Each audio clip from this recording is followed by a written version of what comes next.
হতাশা, প্রত্যেকেরই কম বেশি এই হতাশা থাকে।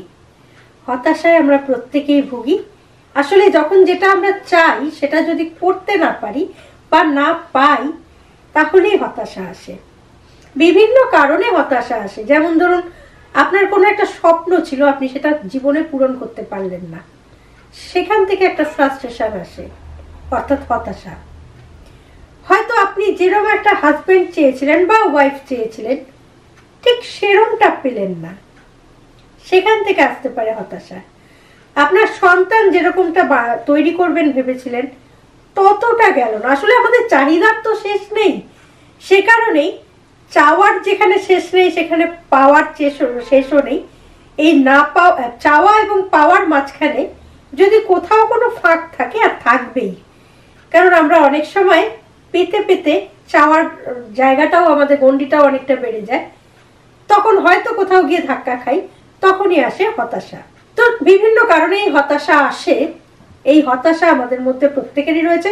কারোর হয়তো একটু বেশি মাত্রায় হয় যখন, তখন সেটা কিন্তু মারাত্মক হতে পারে, আত্মহত্যার কারণ পর্যন্ত হতে পারে এই হতাশা। ঠিক হতাশাটা না অনেকটা হচ্ছে আপনার ঘুমের মতো। ঘুমও যেমন আমাদের জীবনের প্রয়োজনীয়তা আছে, ঘুম যেমন আমাদের খুবই দরকার, আমরা ঘুমোবই, সেরকমই হতাশাটাও আমাদের প্রত্যেকের জীবনেই রয়েছে, ওটাকে আমরা বাদ দিতে পারি না। তো যাই হোক, আজকের ভিডিওর বিষয়টা হচ্ছে হতাশার লক্ষণ কি এবং হতাশা হলে আমরা কি কি করতে পারি যার জন্য হতাশাটা বাড়বে না, বরং বিষয়টাকে একটু কমিয়ে আনতে পারবো। সবটাই আমাদের নিজেদের ওপর নির্ভর করে। সেই জন্যই আজকের বিষয় বলবো। কিন্তু তার আগে বলি, নমস্কার, আমি গৈরিকা, আপনার একান্ত প্রিয় পরিবার কলকাতা ক্যানভাসে আপনাকে স্বাগত জানাই। আপনি যদি এই পরিবারের একজন এখনো না হয়ে থাকেন, তাহলে প্লিজ সাবস্ক্রাইব করে নিন কলকাতা ক্যানভাস। পাশেই বেল আইকন রয়েছে, প্রেস করে অন করে নিন, তাহলে নতুন ভিডিও আপলোড হওয়ার সঙ্গে সঙ্গেই নোটিফিকেশন পৌঁছে যাবে আপনার কাছে। এবার বলি আজকের বিষয়, হতাশা, এর কি লক্ষণ এবং এর থেকে আমরা কি করে মুক্তি পেতে পারি।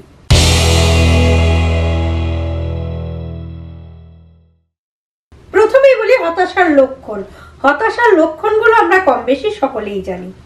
আপনার মনটা হঠাৎ করে খারাপ হয়ে যাবে, ভালো মতো ঘুম আসবে না, খেতে ইচ্ছে করছে না, ওজনটা দিনকে দিন হয়তো কমতে শুরু করছে, কারণ মন ভালো লাগছে না মানে খেতে ইচ্ছে করবে না, ঘুম ঠিক মতো আসবে না, সবসময় একটা বিষাদগ্রস্ত মন নিয়ে থাকতে ইচ্ছে করবে, এইরকম কোনো কিছুই যেন ভালো লাগছে না।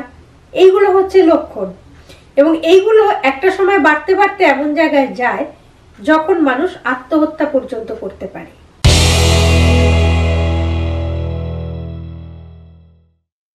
এবার বলি ছোট কথায় যে আমরা এই হতাশাটাকে কিভাবে দূর করব। সেটা হচ্ছে যে একটা থেরাপি আছে, যে থেরাপিটার নাম হচ্ছে কগনিটিভ থেরাপি।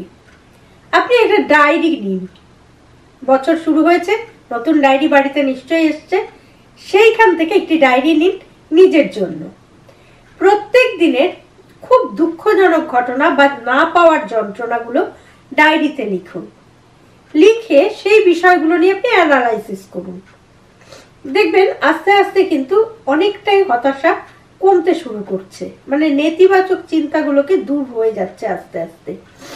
তারপর যেটা হয়, এই ডায়েরি লেখার দরুন মনটা এত শক্ত হয়ে যায় যে কারণে আপনি শুরুতেই যে কোনো কাজ হাত দেওয়ার আগে, আমরা বলি নেগেটিভিটি রাখা উচিত নয়, সবসময় পজিটিভিটি রাখা উচিত, এটা ঠিক, কিন্তু যদি আপনার হতাশা আসার কোনো সম্ভাবনা থাকে তাহলে শুরুতে আপনি সব থেকে খারাপ চিন্তাটা করে নিন। যদি আপনি শুরুতেই সব থেকে খারাপ কি হতে পারে, সব থেকে খারাপ এটা হতে পারে, কি হবে, আমার সব থেকে খারাপ হচ্ছে আমি মরবো, মারা যাবো, মৃত্যু হবে, তো হবেই, আজ নয় কাল মরবো, এটা ভেবে আমি জীবনের পথে পা দিলাম। এইবার ধরুন আপনার খারাপ কিছু হলোই, আপনি তো একদম শেষ পয়েন্টটা ভেবে রেখেছেন, এর থেকে খারাপ তো কিছু হওয়ার নেই, ফলে যেটাই হবে সেটাই আপনার মনে হবে ভালো হলো, আপনার চিন্তা ভাবনার থেকে অনেকটা উন্নত হলো বিষয়টা, ফলে আপনার হতাশা আসার কোনো জায়গায় থাকবে না। সেই জন্য শুরুতে সব থেকে কঠিন বিষয়টা ভেবে নিন যে এর থেকে খারাপ কিছু হওয়ার নেই, এটা হলেও হতে পারে, এটাই হবে, ধরে নিয়ে আমি এগোই। সেইটা যাতে না হয় সেই জন্য নিজেকে চেষ্টা করতে থাকুন সবসময়, যে খুব খারাপটা যাতে না হয়। এই চেষ্টাটার মধ্যে দিয়ে অটোমেটিক্যালি কিন্তু আপনার উন্নতি হচ্ছে, কারণ আপনি তো অতটা আশাই করে রাখেননি, যা পাচ্ছেন সেটাই আপনার মনে হবে অনেকটা। এইভাবে কিন্তু আপনি হতাশাটা নিজেই নিজেকে মানে হতাশা মুক্ত করতে পারেন বা দূর করতে পারেন।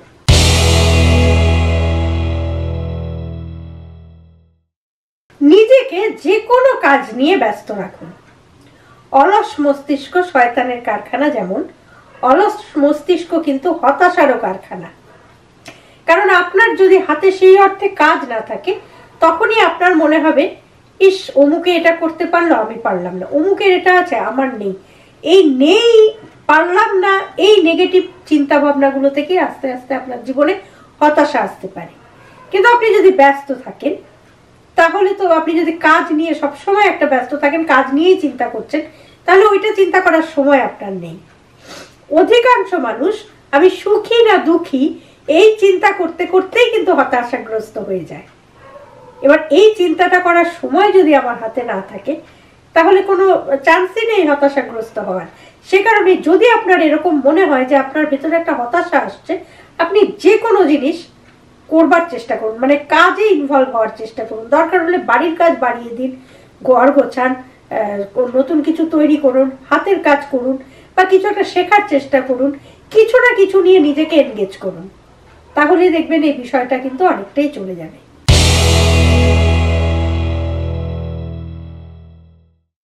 সেই সঙ্গে একটা কথা বলি, আপনি যখন নিজেকে ব্যস্ত করছেন, নতুন কোনো কাজে হাত দিচ্ছেন, তখন একটা বিশ্বাস আপনার মধ্যে রাখতেই হবে, কোনো একটা মুহূর্ত আপনার জন্য নিশ্চয়ই আসবে যেটা আপনার জীবনকে বদলে দেবে। ঈশ্বর আমাদেরকে কোনো দিনই এক নাগারে দুঃখী রাখতে পারে না, বা আপনি অসম্মানিত হয়েই যাচ্ছেন দিনের পর দিন, এক নাগারে কিন্তু কখনোই সমানভাবে চলতে পারে না। কথাতেই আমরা বলি দিন কিন্তু সমান যায় না, একদম সত্য কথা। আজ রাজা হলে কাল ফকির হয়, কাল যিনি ফকির সে আবার রাজাও হতে পারে। সে কারণেই সেই বিশ্বাসটাকে মনে রেখে হতাশাকে কখনোই আসতে দেবেন না। মনে শুধু এটা রাখবেন, আমারও দিন আসবে, আমার চেষ্টা করলে কর্ম মানুষকে অবশ্যই সফলতা দেয়। নিষ্ঠার সঙ্গে কর্ম, পরিশ্রমের সঙ্গে কর্ম সফলতা অবশ্যই দেবে। এই প্রসঙ্গে একটি কথা বলি, আমি যখন কলকাতা ক্যানভাস শুরু করেছিলাম, তখন আমি ভাবতেই পারিনি যে 50 জন সাবস্ক্রাইবার আমার হবে। কারণ আমি একদম টোটালি বিষয়টা সম্পর্কে মানে বলতাম, কিন্তু আমি সেই কনফিডেন্সটা আমার মধ্যে ছিল না। কিন্তু আশেপাশে অনেকে করছে দেখতাম, দেখে হতাশাগ্রস্ত অবশ্যই হয়েছিলাম। আমি বলেওছি একটি ভিডিওতে, আমিও পারি বলে একটি ভিডিও দিয়েছিলাম, যেটাই আমি সিলভার প্লে বাটন নিয়ে বলেছি যে আমি যেটা জানতাম সেটা আমি করতে পারিনি, ফলে আমার ভেতরে একটা ফ্রাস্ট্রেশন অবশ্যই এসেছিল। তারপর যখন আমি কলকাতা ক্যানভাস শুরু করি, তখন আমি কিন্তু সত্যি ভাবিনি কলকাতা ক্যানভাসের এত পরিজন হবে। আজকে কিন্তু মানে আমার ওই কাজটার মধ্যে নিষ্ঠাটা সততার সঙ্গে আছে বা ছিল, প্লাস আপনাদের আশীর্বাদ, আপনাদের সহযোগিতা তো প্রশ্নই ওঠে না, থাকতেই হবে, না হলে কলকাতা ক্যানভাস হতো না। আজকে 5 লক্ষ সাবস্ক্রাইবার পূর্ণ হয়ে গেছে। এটা আমার শুধু নয়, আমার আপনার প্রত্যেকের একটা গর্বের জায়গা। আমরা পেরেছি, আমরা পরিশ্রম করেছি নিষ্ঠার সঙ্গে এবং সততার সঙ্গে ভালোবাসার চেষ্টা করেছি আপনাদের। ফলে ওই হতাশাটা কিন্তু আজকের দিনে আমার আর নেই। তাই আমার অভিজ্ঞতা থেকেই আমি বলছি, হতাশাকে কখনো প্রশ্রয় দেবেন না। নতুন কোনো পথ নিশ্চয়ই আপনার জন্য খোলা আছে, অবশ্যই খোলা আছে। একটা দরজা বন্ধ হলে আরেকটা দরজা সব সময় খুলে যায়। সেই খোলা দরজাটাকে খুঁজে বার করুন। সেটার জন্য আমার হাজবেন্ড আমাকে হেল্প করেছে। আমি আগেও বলেছি, আজকেও বলছি, সব সময় বলবো যে এই সহযোগিতাটা ওর ছিল। সকলের হয়তো থাকে না, এটা সত্যি কথা, কিন্তু কোনো না কোনো ভাবে আপনি নিশ্চয়ই পারবেন যদি আপনার ইচ্ছা ঠিক থাকে। তাই হতাশাকে প্রশ্রয় দেবেন না, চেষ্টা করুন নতুন কিছু ভাববার, যে কি করে আমি ব্যস্ত হতে পারি, কি করে আমি নিজেকে দাঁড় করাতে পারি। একদিন আপনি ঠিক সাকসেসফুল হবেন।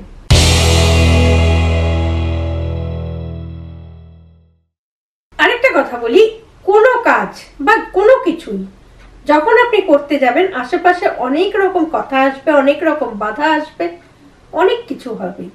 সেই ছোটখাটো জিনিসগুলোকে ইগনোর করুন, নিজের লক্ষ্যে এগিয়ে যান। যে বিষয়ে হতাশা আসছে সেই বিষয়টাকে কাটানোর জন্য আপনার যেটা করা উচিত বলে মনে হচ্ছে, যেমন আমি যেটা পারতাম সেটা আমি করতে গিয়ে দেখেছি আমি পারছি না, আমি ফেলিওর হয়েছি, যেটা আমার স্বপ্ন ছিল সেটা আমি পারিনি, আমার একটা হতেই পারতো হতাশা এসেও ছিল, কিন্তু সেটাকে কাটানোর জন্য আমি আরেকটা পথ খুঁজেছি এবং সেই পথে আমি গেছি। সেরকম আপনিও আরেকটা কিছু খুঁজুন, কিন্তু ওই যে যাচ্ছেন যখন, আমাকে এরকমও শুনতে হয়েছে কিছুই হবে না, একটা ছোট্ট চ্যানেল হয়ে থাকবে বাংলা টিপসের, কিন্তু আজকে আমি দেখিয়েছি যেটা হয়েছে। সেই রকমই ছোটখাটো আশেপাশের কথা, আশেপাশের অসম্মান, এগুলোকে ইগনোর করতে হবে।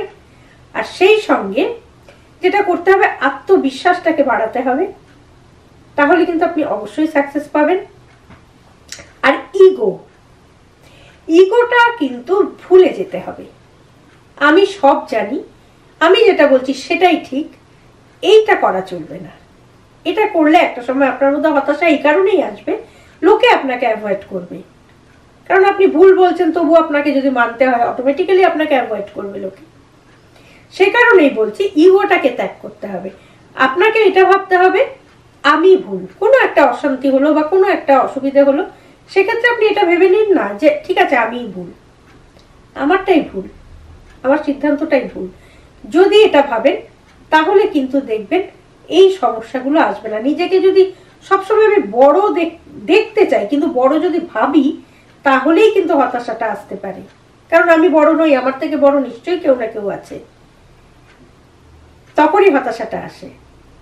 আমি বড় দেখতে চাই কিন্তু আমি বড় নই, এটা যদি মনকে বিশ্বাস করাতে পারেন, হতাশার কোনো স্থান হবে না।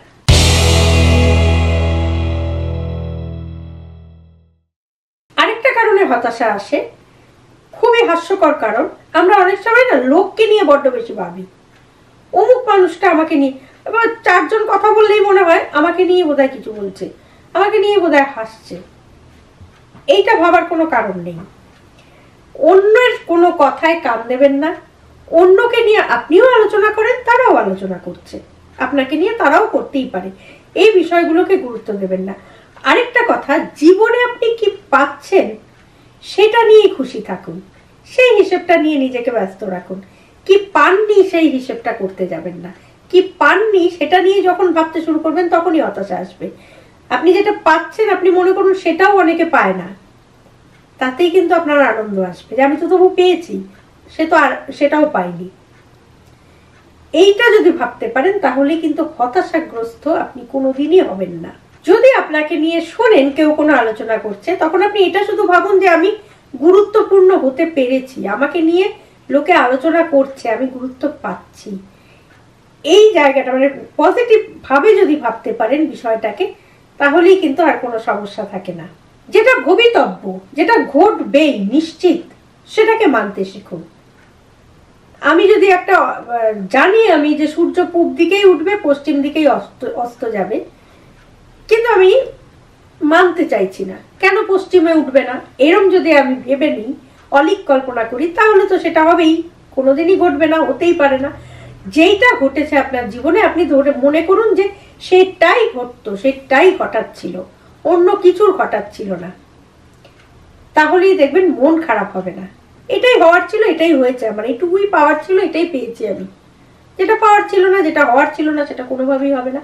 এইভাবে বিষয়টাকে মেনে নিতে শিখুন, তাহলেই দেখবেন জীবনে অনেক আনন্দ আসবে।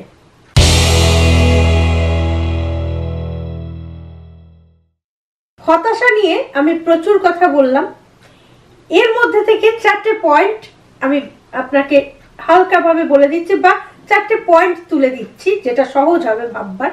যদি কখনো হতাশাগ্রস্ত হন তাহলে একটি কাগজ নিন বা একটি ডায়েরি নিন, নিয়ে 4টে পয়েন্ট লিখুন। ফার্স্ট পয়েন্ট হচ্ছে আমি কি জন্য হতাশ, মানে আমার হতাশার কারণটা কি, আমি এর জন্য কি করতে পারি, যে কারণটার জন্য আপনি হতাশাগ্রস্ত আছেন আদৌ সেটার কি কোনো প্রয়োজন আছে আপনার জীবনে, নাকি এটা একটা মামুলি ব্যাপার, না হলেও কোনো যায় আসে না, আমি কি করতে পারি বিষয়টার জন্য।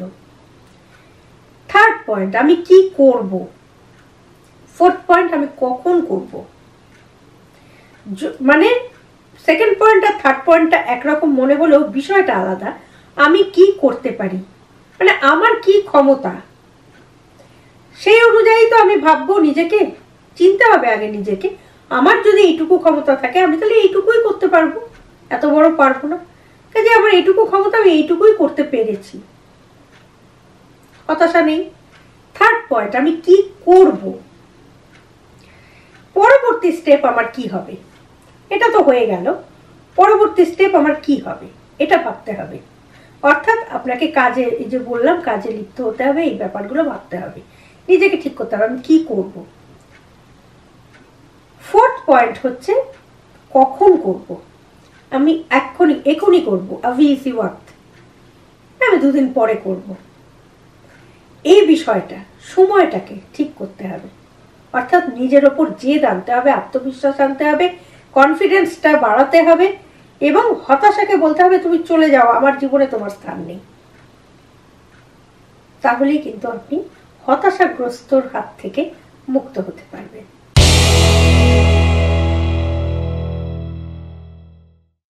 নিজেকে ভালো রাখুন, আপনার পরিবারজন যারা রয়েছেন আশেপাশের সকলকে নিয়ে আনন্দে থাকার চেষ্টা করুন। তাহলে আপনি ভালো থাকবেন, আপনার পরিবারজনও ভালো থাকবে, সকলে ভালো থাকবে। আশা করি আজকের ভিডিওটা থেকে মোটামুটি বোঝা গেল হতাশা কেন আসতে পারে। নানা কারণে আমরা অনেক সময় এটাও ভাবি আমার দিদিকে বেশি ভালোবাসে, আমার বাবা মা আমাকে অতটা ভালোবাসে না, এর থেকেও হতাশা আসে। অদ্ভুত অদ্ভুত কারণে হতাশা আসে, কখন আসে সেটাও তো বললাম। এই চিন্তা ভাবনাগুলো আপনার তখনই আসবে যখন আপনি চুপচাপ বসে থাকবেন। যদি আপনার প্রচন্ড ব্যস্ততা থাকে তখন তো আপনার সময় থাকবে না বিষয়গুলো ভাববার। সেই জন্য একটাই ওষুধ, আপনি নিজেকে ব্যস্ত করুন। আর নেতিবাচক কোনো চিন্তা ভাবনা নয়, ইতিবাচক করুন। যা পেয়েছেন সেটাই যথেষ্ট, এর থেকে বেশি আপনার পাওয়ার ছিল না, এটা মেনে নেওয়ার চেষ্টা করুন। আর যেটা পাননি সেটা নিয়ে ভাববেন না, যা পেয়েছেন সেটাকে আরো এগিয়ে নেওয়ার চেষ্টা করুন। এভাবে চলুন, দেখবেন আনন্দে থাকবেন। জীবনটাকে আনন্দে কাটান, ছোট্ট জীবন, বেশি দিনের নয়। সেই জীবনটাকে হতাশাগ্রস্ত করে কেন নষ্ট করবেন। ভালো থাকুন, সুস্থ থাকুন। আজকের ভিডিওটা যদি ভালো লাগে লাইক করুন, শেয়ার করুন, কমেন্ট বক্সে অবশ্যই কমেন্ট দিন। আর আপনি যদি এই পরিবারের একজন এখনো না হয়ে থাকেন তাহলে প্লিজ সাবস্ক্রাইব করে নিন কলকাতা ক্যানভাস। পাশেই বেল আইকন রয়েছে, প্রেস করে অন করে নিন। তাহলে নতুন ভিডিও আপলোড হওয়ার সঙ্গে সঙ্গে নোটিফিকেশন পৌঁছে যাবে আপনার কাছে। ভালো থাকুন, সুস্থ থাকুন এবং নিজেকে আনন্দে রাখার চেষ্টা করুন। আর সঙ্গে রাখুন, দেখতে থাকুন আপনার একান্ত নিজস্ব পরিবার, প্রিয় পরিবার কলকাতা ক্যানভাস। নমস্কার।